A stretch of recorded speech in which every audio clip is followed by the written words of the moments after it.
Salut les Frenchies. Alors, j'aimerais répondre à une question judicieuse qui m'a été posée, qui est la suivante. Quel est l'avantage de faire appel à mes services plutôt qu'à une agence immobilière? Alors, j'aimerais y répondre à l'aide d'un cas concret que j'ai eu dernièrement. Il y a une de mes connaissances, un de mes contacts, qui vend son appartement 260 000 euros. Donc je l'ai contacté, je lui ai demandé combien il prenait. Alors il m'a dit que s'il travaillait avec des sociétés, il m'a dit oui. Et il m'a dit, je lui ai demandé combien prenait l'agence.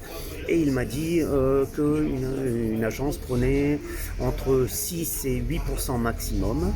En général, celle qui prenait 6% avec qui il travaille davantage, il prenait 3% du côté vendeur, donc de sa part, et 3% du côté acheteur.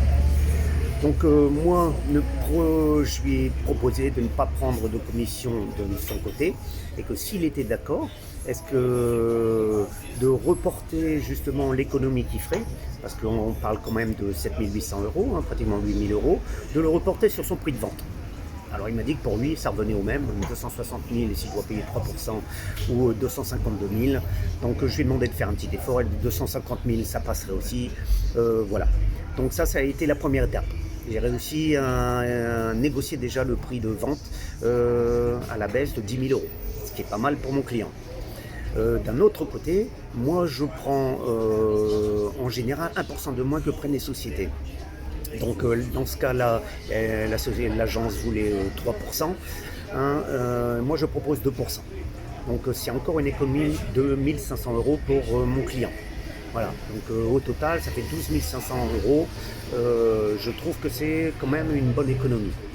Voilà, pour en fait la même chose, hein. Il n'y a pas de différence en termes de service. Donc dans ce cas-là, malheureusement, comme c'est souvent le cas, le vendeur s'est désisté au dernier moment, il voulait plus vendre l'appartement, ou alors c'était pour 300 000 euros. Enfin, ça arrive souvent, hein. On est souvent confronté à ce genre de choses où les gens se désistent au dernier moment, des deux côtés d'ailleurs, hein, du côté vendeur et du côté acheteur. Donc voilà. Alors, ce n'est pas toujours le cas, j'y arrive pas toujours, hein. Il y a certains clients qui veulent passer par des agences parce que c'est plus simple, ils ne veulent pas se prendre la tête. Mais dans ces cas-là, moi, ce que je fais souvent, c'est que je négocie avec l'agence directement. Parce qu'une agence, vous savez, c'est pas toujours évident, hein. Agent immobilier, vous ne faites pas des rentrées de chiffre d'affaires toutes les semaines, hein. Ou alors si vous le faites, vous êtes multimillionnaire. Donc en fait, les gens, ils préfèrent quand même avoir 3% de quelque chose que 6% de rien. Sachant que souvent les appartements ils sont proposés par différentes agences, hein, donc il y a quand même une concurrence assez sévère.